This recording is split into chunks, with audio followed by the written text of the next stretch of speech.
यही काम करेंगे बेटा। आज और कल हम लोग यही काम करेंगे, क्वेश्चंस करेंगे, सिलेक्टेड क्वेश्चंस हैं जो सीबीएसई में आए हुए हैं, उन्हीं क्वेश्चंस को करेंगे। और आप लोगों से एक रिक्वेस्ट है, संडे को मैं आप लोगों को, मतलब सैटरडे को ही मैं आप लोगों को एक पीडीएफ डाल दूंगा। उस पीडीएफ में इलेक्ट्रिक, जैसे आपका इलेक्ट्रिसिटी और इलेक्ट्रिक चार्ज और फील्ड का था ना, एक पीडीएफ आपने वो कंप्लीट किया था, ऐसे ही एक पीडीएफ मैं आपको डाल दूंगा जो कि इलेक्ट्रिक पोटेंशियल और कैपेसिटर पर बेस्ड होगा।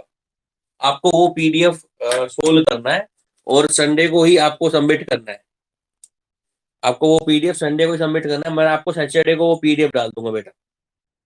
ठीक है, तो अभी हम क्वेश्चंस कुछ है मैं करा रहा हूँ, एसएल अरोड़ा से क्वेश्चंस करा रहा हूँ। सिलेक्टेड क्वेश्चंस हैं, जो क्वेश्चन सीबीएसई में आए हुए हैं वो क्वेश्चन पर मैंने टिक मार्क कर लिया है, वो क्वेश्चन ही कराऊंगा आपको।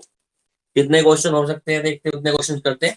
आप लोगों ने जो मैंने बताया था नोटबुक पर फॉर्मूला नोट करने के लिए कहा था आपको, शायद आपने कर लिए होंगे।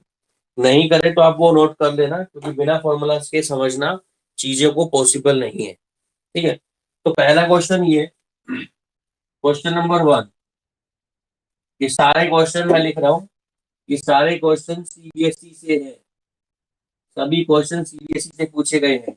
ठीक है, एक ही साल ऐसा है जब सीबीएसई ने क्वेश्चन नहीं पूछे, वो है 2020 या 21, 2021। ठीक है, बाकी साल सभी सालों में क्वेश्चन पूछे गए हैं। ठीक है, तो अब हम बात कर रहे हैं क्वेश्चन नंबर फर्स्ट। सुनो, कह रहा है कि is the electrical potential, electrostatic potential necessary zero at a point where the electric field strength is zero. पहला क्वेश्चन ये कह रहा है कि अगर किसी पॉइंट पर इलेक्ट्रिक फील्ड की वैल्यू जीरो है, किसी पॉइंट पर इलेक्ट्रिक फील्ड की वैल्यू जीरो है, तो क्या ये जरूरी है कि उस पॉइंट पर इलेक्ट्रिक पोटेंशियल जीरो होगा? क्वेश्चन ये है, इट इज नेसेसरी, अगर किसी पॉइंट पर, देखो मैं लैंग्वेज नहीं लिखूंगा क्वेश्चन की, क्योंकि लैंग्वेज लिखूंगा टाइम वेस्ट होगा। अब बिना लैंग्वेज की समझो बात को, कि अगर इलेक्ट्रिक फील्ड की वैल्यू किसी पॉइंट पर, किसी भी पॉइंट पर इलेक्ट्रिक फील्ड की वैल्यू जीरो है, तो क्या ये नेसेसरी कंडीशन है कि वहां पर पोटेंशियल भी जीरो होगा? यस और नो, क्या वहां पर पोटेंशियल जीरो होगा?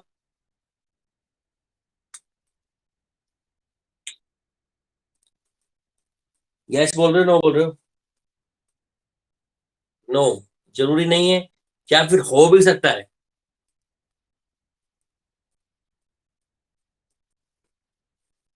चलो जिससे पूछो वो बताएगा। अह, प्रियांशु,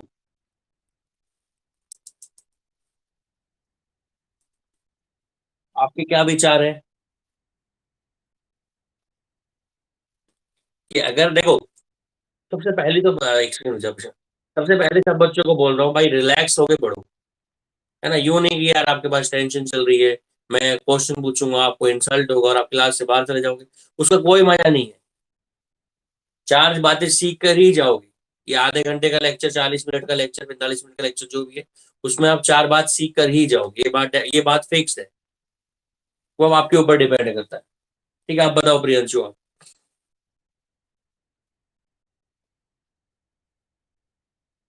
कुछ कह नहीं सकते? क्या नहीं कह सकते? अच्छा, क्वेश्चन पता नहीं, अच्छा ये इक्वेशन पढ़िए, लेकिन मैं हिंट दे देता हूँ, हिंट दे रहा हूँ मैं। इस इक्वेशन को सब पढ़ा क्या आपने, ई बराबर माइनस का डीवी बटे डी आर, ये क्वेश्चन पढ़ रखी है?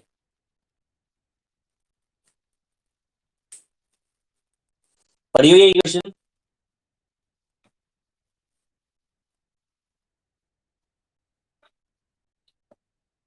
तो अब इस इक्वेशन को देख के समझने की कोशिश करो। देखो, सोल्व कर रहा हूँ इस क्वेश्चन को। मैंने बोला कि इलेक्ट्रिक फील्ड की वैल्यू जीरो है, तो यहाँ पर जीरो कर देते हैं।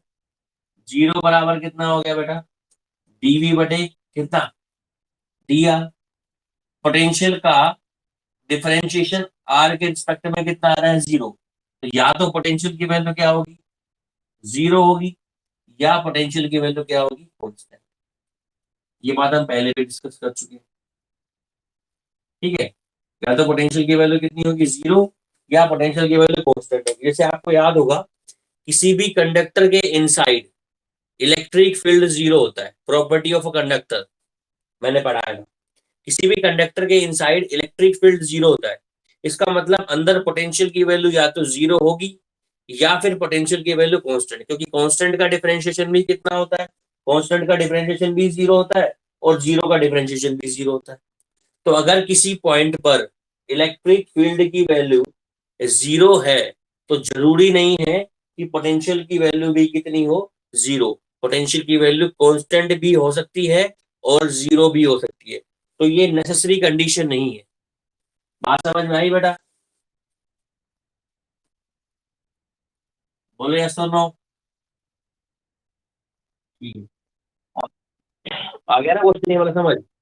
देखो, एक एक क्वेश्चन को ढंग ढंग से समझ के, जितना आपको समझ में आ रहा है उतनी ही बात करेंगे, ज्यादा समझ आने की कोशिश नहीं करेंगे। पर जितना क्वेश्चन बताया उसको ढंग से समझ लो। इसका मैं क्वेश्चन दूसरा नंबर बता रहा हूँ। क्वेश्चन नंबर 2, अगर किसी पॉइंट पर पोटेंशियल की वैल्यू जीरो है, पोटेंशियल की वैल्यू क्या है, जीरो है, तो क्या वहां पर इलेक्ट्रिक फील्ड भी जीरो होगा? ये वाला क्वेश्चन देखो, अगर किसी पॉइंट पर पोटेंशियल की वैल्यू जीरो है, तो क्या वहां पर इलेक्ट्रिक पोटेंशियल जीरो होगा?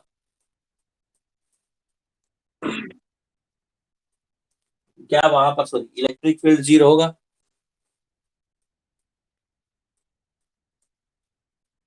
सोच के बताना।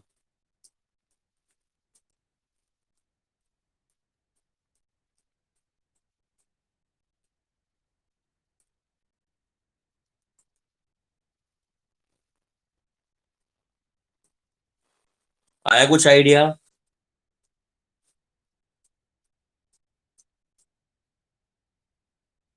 कौन कौन बोल रहा है यस? नहीं होगा? और कोई?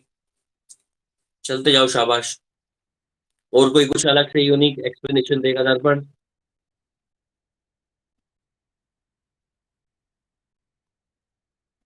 चलो मैं आपको इन्हें, इसी क्वेश्चन, मैंने क्वेश्चन क्या पूछा, अगर पोटेंशियल की वैल्यू जीरो है, तो क्या इलेक्ट्रिक फील्ड जीरो होगा?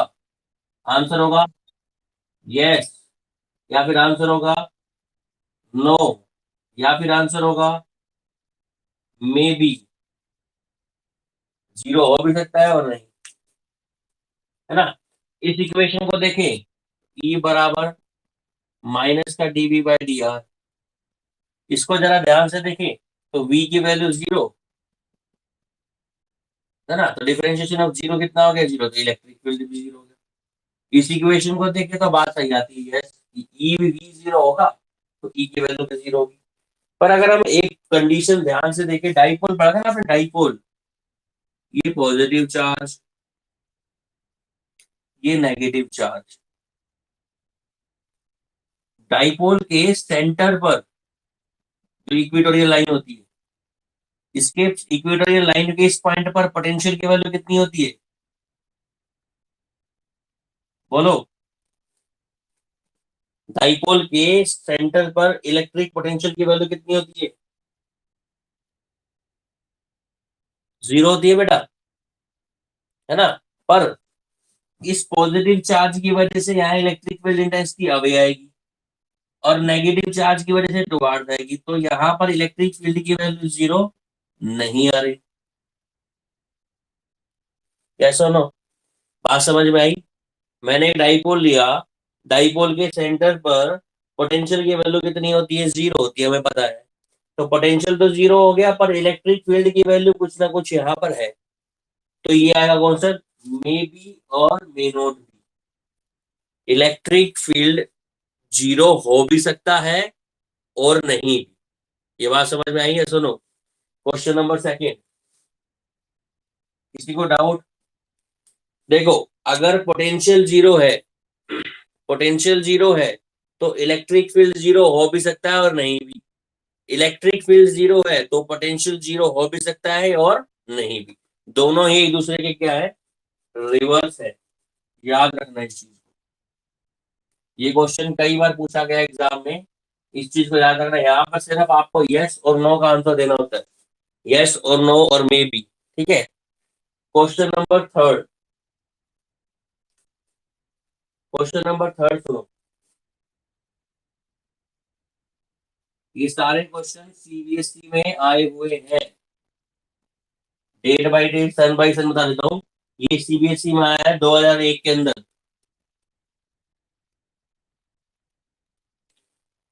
सुन लो क्या दिया हुआ है। यहाँ पर आपको दो प्लेट दी हुई है। एक प्लेट कैपिस्ट्रा वाली प्लेट याद है ना, वैसे ही आपको यहाँ पर बेटा दो प्लेट्स दी हुई हैं।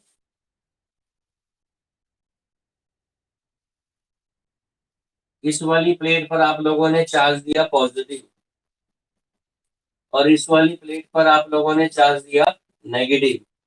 इसके बीच में सेटअप हो गया, क्या चीज सेटअप हो गया, इलेक्ट्रिक फील्ड। कहां से कहां पर, पॉजिटिव से कहां की तरफ सेटअप हो गया बेटा, नेगेटिव की तरफ सेटअप हो गया। एक इलेक्ट्रिक फील्ड सेटअप हो गया। अब हमने क्या किया है, एक charge particle, small Q charge particle लिया। क्या लिया बेटा, एक स्मॉल क्यू चार्ज पार्टिकल। उसको, ये हमारा स्मॉल क्यू चार्ज पार्टिकल, इसको ए से कहां पर ले गए, बी पर। बी से ले गए कहां पर बेटा, सी पर। सी से ले गए कहां पर, डी पर। और डी से वापस ले आए कहां पर, ए पर। ठीक है। किस पाथ के लोग मूव करवाया, ए से बी, बी से सी, सी से डी, और डी से वापस कहां पहुंचे बेटा, ए पर। तो हमें कैलकुलेट करना है, कैलकुलेट दी वर्क डन। तो बताओ इसको कितना वर्क डन कराना पड़ेगा, बताइए। एक्सप्लेनेशन के साथ बताना है, कितना वर्क डन कराना पड़ेगा। रजनी,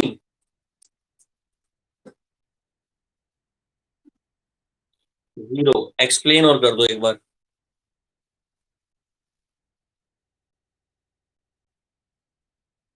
मेरे को यही पता था तुम यही बोलोगे। कंडक्टर के अंदर वर्क, कंडक्टर के अंदर पहली बात तो ये, कंडक्टर के अंदर चार्ज पार्टिकल घुमाओगे कहां पर, कंडक्टर सॉलिड है ना। और ये कंडक्टर नहीं है, ध्यान से देखो। ये कैपेसिटर की दो प्लेट है, उनके बीच में खाली जगह है, वैक्यूम है।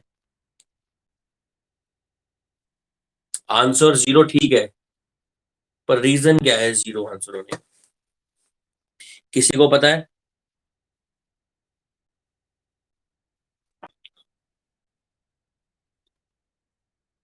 अच्छा, उससे का मतलब फिर, उससे क्या लिंक निकाले। शाबाश, बताओ। तुम ठीक बता रहे हो, ये तो थोड़ा सा बता के चुप हो जाते हो कि हाँ भाई अब इंसल्ट हो गया, अब नहीं बता रहा हूँ।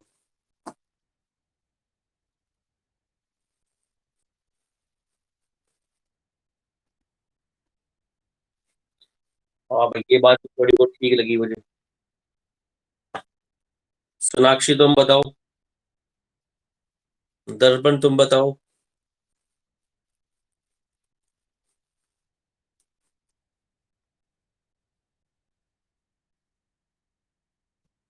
हाँ जी, आ रही है।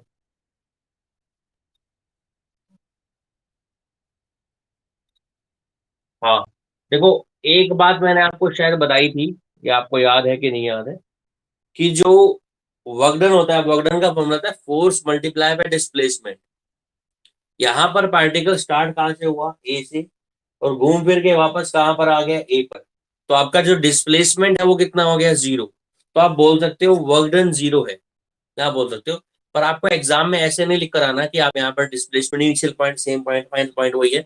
आपको ये लिखना है कि इलेक्ट्रिक फील्ड जो होता है, ये इसके बीच में इलेक्ट्रिक फील्ड सेटअप हुआ है, ये जो होता है वो कंजर्वेटिव होता है। ठीक है। और कंजर्वेटिव में वर्क डन इनिशियल पॉइंट और फाइनल पॉइंट पे डिपेंड करता है।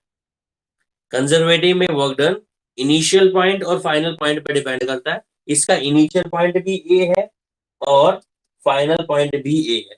तो ओवरऑल हमारी डिस्प्लेसमेंट कितनी होगी बेटा इसके अंदर, जीरो हो गई, और डिस्प्लेसमेंट जीरो हो गई, तो वर्क डन भी कितना हो जाएगा हमारे पास। क्वेश्चन नंबर थर्ड समझ आ गया होगा। ये सब 1 मार्क्स के क्वेश्चन है बेटा, एग्जाम में आते हैं। ये 1 मार्क्स के सारे अभी जो मैं पढ़ा रहा हूँ। क्वेश्चन नंबर फोर्थ सुनो।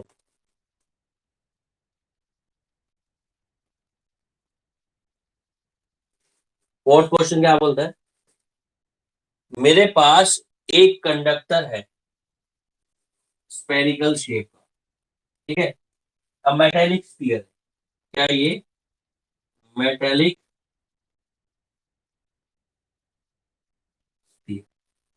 मेटल से बना हुआ स्फीयर है, इसके इसको हमने यूनिफॉर्म इलेक्ट्रिक फील्ड में रख दिया। इसमें रख दिया इसको हमने यूनिफॉर्म इलेक्ट्रिक फील्ड में।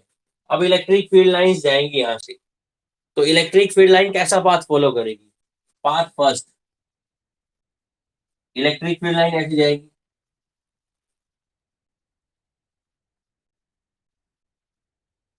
Path number second, electric field line ऐसे जाएगी।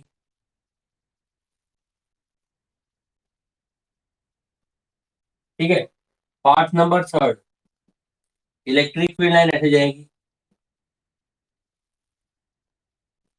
और path number fourth, electric field line ऐसे जाएगी।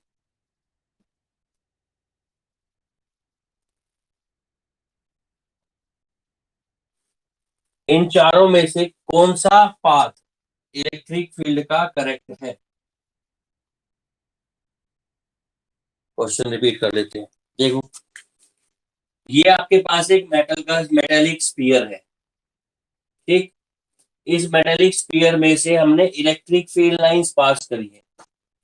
तो इलेक्ट्रिक फील्ड लाइन ऐसे जाएंगी, स्ट्रेट होकर सीधी चली गई एक में, तो दूसरे वाले केस में हमें इलेक्ट्रिक फील्ड लाइन ऐसे गई, तीसरे वाले केस में यहाँ से स्टार्ट हुई, फिर खत्म, फिर यहाँ से स्टार्ट हुई, चौथे वाले केस में यहाँ से यूं ही बैंड हो गई, फिर यहाँ से खत्म, फिर यहाँ से बैंड हो गई, चली गई। तो इन चारों में से कौन सा पाथ करेक्ट है। Fourth path, fourth path correct है। अब फोर्थ करेक्ट क्यों है वो आपको बताना है। ये आपको बताना है, इस फोर्थ वाले करेक्ट होने की दो वजह है।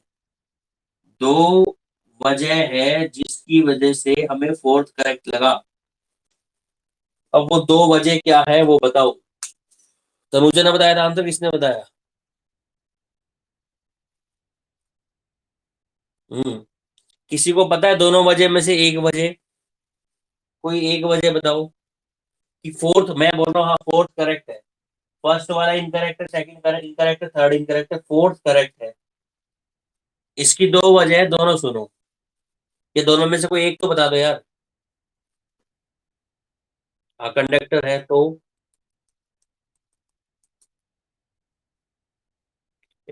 ये चीज पहला पॉइंट मिल गया। मतलब ऐसा सुकून सा मिला है कि मेरे को लग रहा है कि हाँ मैंने थोड़ा बहुत पढ़ा है, ऐसा फील हुआ अभी 2 मिनट तक बता देता हूँ।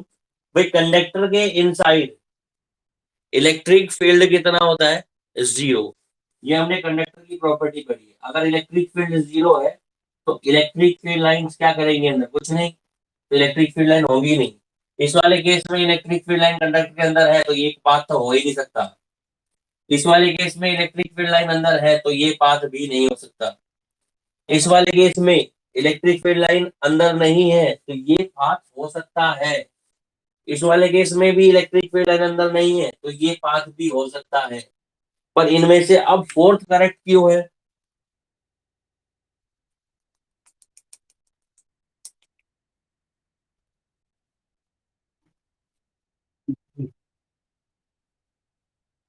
अट्रैक्ट तो करेगा, ये बात फैक्ट है, मेटल अट्रैक्ट करेगा।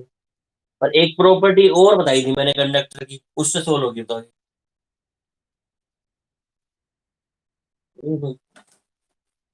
फिजिक्स पढ़ रहे हो, फिजिक्स, ये क्या है, ये कंडक्टर है।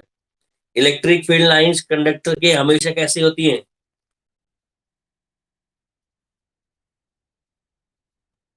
हाँ, बस बस बस आंसर मिल गया।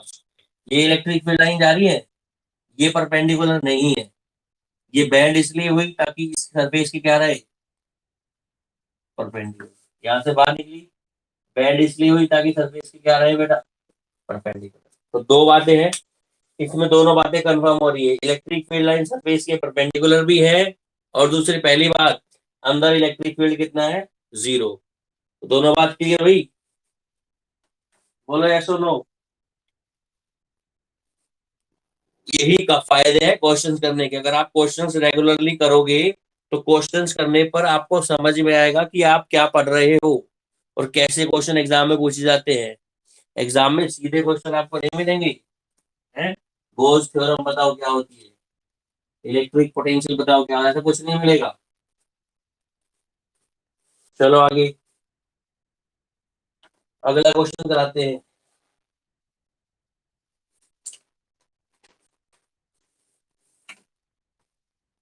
सब अपनी नोटबुक निकाल लो,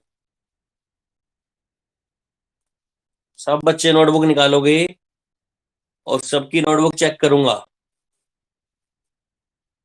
ठीक है, सबकी ही नोटबुक चेक करूंगा मैं। दो, अगला क्वेश्चन, क्वेश्चन नंबर 5, दो पैरेलल प्लेट बनाओ,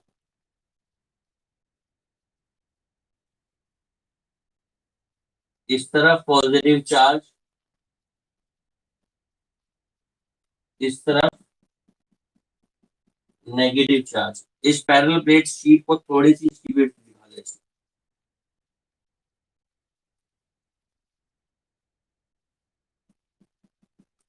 ठीक है। आपको ड्रॉ करनी है electric field lines, draw the electric field या sketch the electric field lines between these two parallel plates. इन पैरेलल प्लेट्स के बीच में इलेक्ट्रिक फील्ड लाइंस स्केच करो, फटाफट स्केच करो, और स्केच करते ही सब लोग अपने कैमरे ऑन करो और शो करो मुझे।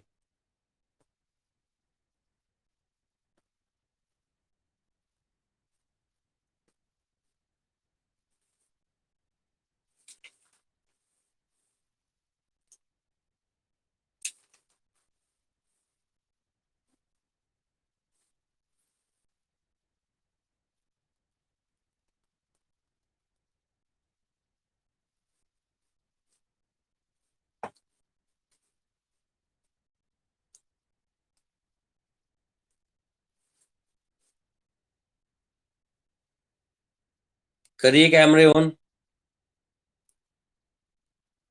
ये क्वेश्चन भी सीबीएसई में आया हुआ है, कब आया हुआ है बता देता हूँ मैं आपको, ये आया हुआ है 2003 में। कैमरे ऑन करो यार, क्या चक्कर है, सो गए क्या, ये नोटबुक ही नहीं है।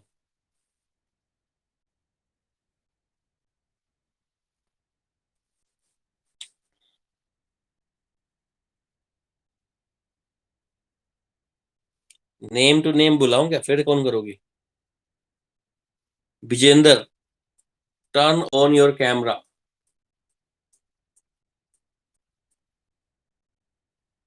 बहुत बहुत सारी लाइन थोड़ी ड्रॉ करनी थी भाई, 2 सेकंड का काम है। चलो आप क्वेश्चन कर रहे, इतने एक बात कर रहे थे, तुम में से बेटा फीस किस किस ने सबमिट कर दी, जिसे सबमिट करी नाम बोलना।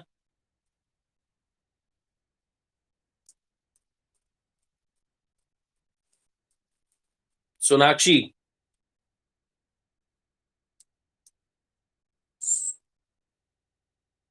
बेटा कब करोगे।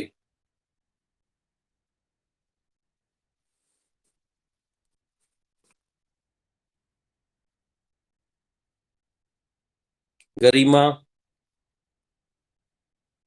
बोलो बेटा, घर पे आपने करी सबमिट फीस, बोलना बेटा, घर पे बोलना। दर्पण, चल दर्पण से तो होगी थी बात, रंजन से भी होगी, रितेश, रितेश बाबूजी, बोलो कुछ। वरुण, प्रवीण उपाध्याय, कर दी सबमिट।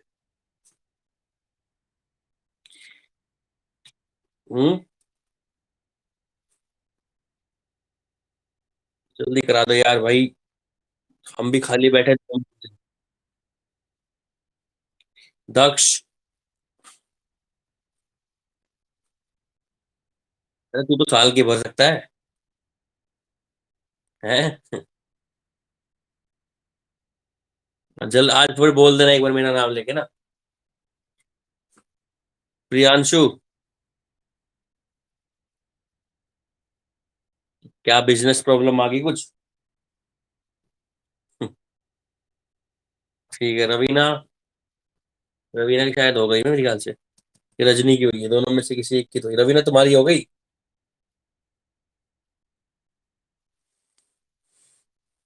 रवीना सो जाती है रवीना। फीस सबमिट होगी बेटा आपकी? कब कराओगे? अभी?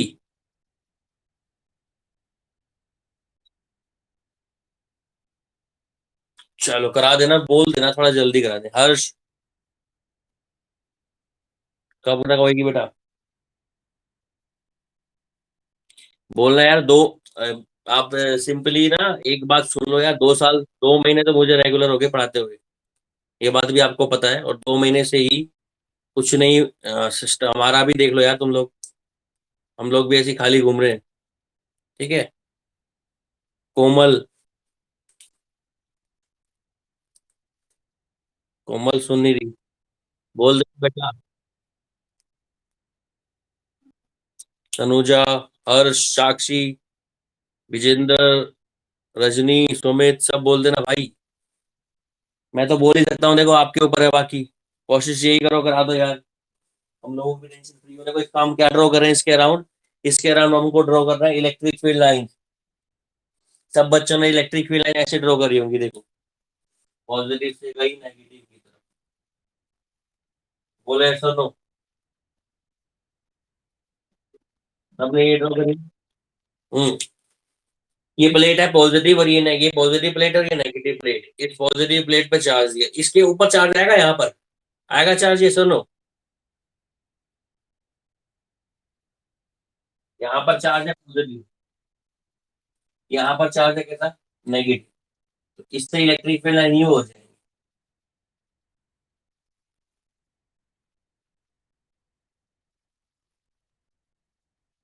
ये है exact electric field lines between the two parallel plate.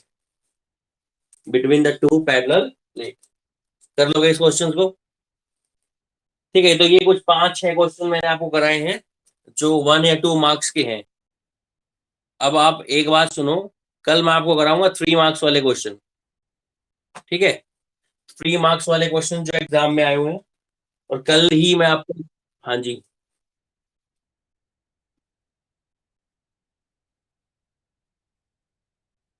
Electric potential due to point. Diagram. Diagram कहाँ है?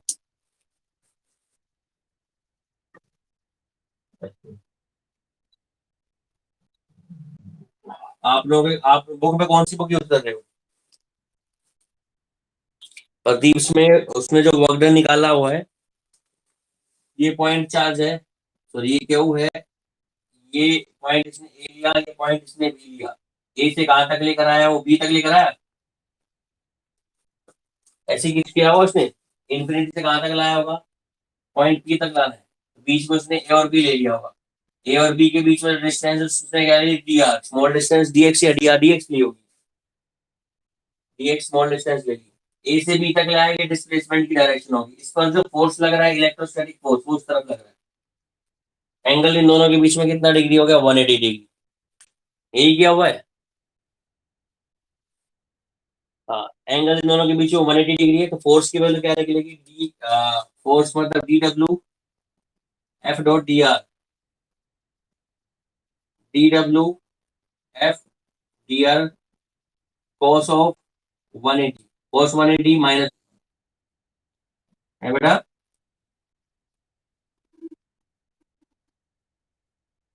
वर्क डन कर रहे हैं इस चार्ज पार्टिकल को इन्फिनिटी से यहां तक लाने के लिए, और ये work done by the system हो रहा है। हम नहीं लेके आ रहे, सिस्टम इसको खुद लेकर आ रहा है। जो हमारा फोर्स लग रहा है ना इस चार्ज पार्टिकल पर, उस फोर्स से वर्क डन कैलकुलेट कर रहे हैं। जैसे यार एक सिंपल सी बात बताता हूँ। जैसे मान लो ये कोई साइकिल है, रोड पर चल रही है। एक तो आप फोर्स लगा रहे हो, उससे वर्क डन कैलकुलेट करो। एक फ्रिक्शनल फोर्स से वर्क डन कैलकुलेट करो। दोनों वर्क डन ऑलमोस्ट सेम आते हैं, पर दोनों वर्क डन में एक पॉजिटिव होता है और एक क्या होता है, नेगेटिव। ऐसे जब चार्ज पार्टिकल को और आप इन्फिनिटी से यहाँ लेकर आओगे, तो आप जो फोर्स लगा रहे हो उससे वर्क डन निकालोगे, वो तो आएगा पॉजिटिव। और जो इलेक्ट्रोस्टैटिक फोर्स है उससे वर्क डन निकालोगे, वो आएगा नेगेटिव। आपकी बुक में जो फोर्स निकाला, वर्क डन निकाला, वो इलेक्ट्रोस्टैटिक फोर्स से निकाला। ठीक है।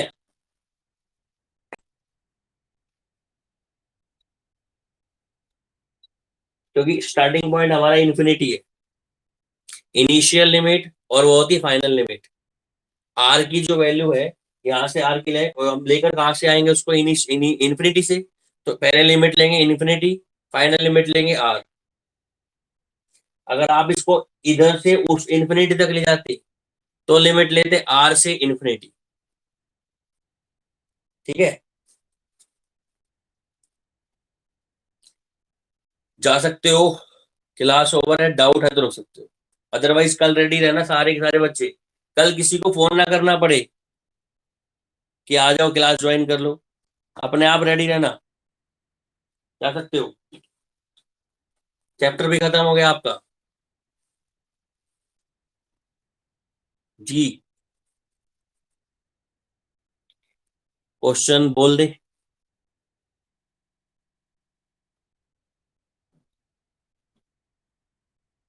हम्म।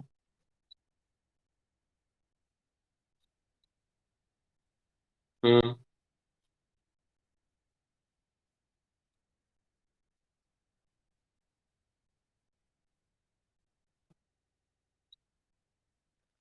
Electric field inside dielectric applied electric field से कम होता है, ज्यादा होता है? हम्म।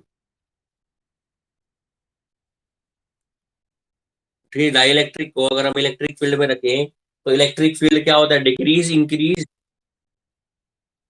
नहीं नहीं नहीं, डिक्रीज होता है बेटा। आप अप्लाइड कर रहे हो, उसने इंड्यूस किया, ओवरऑल इलेक्ट्रिक फील्ड डिक्रीज हो गया, तो आंसर डिक्रीज आएगा। हम्म। ठीक है भाई। लेस के इज लेस, क्वेश्चन भेजना फिर बताएंगे पूरा डिटेल में। बाकी वो इलेक्ट्रिक फील्ड डिक्रीज हो जाएगा ना। चलिए। चलिए सुमित जी।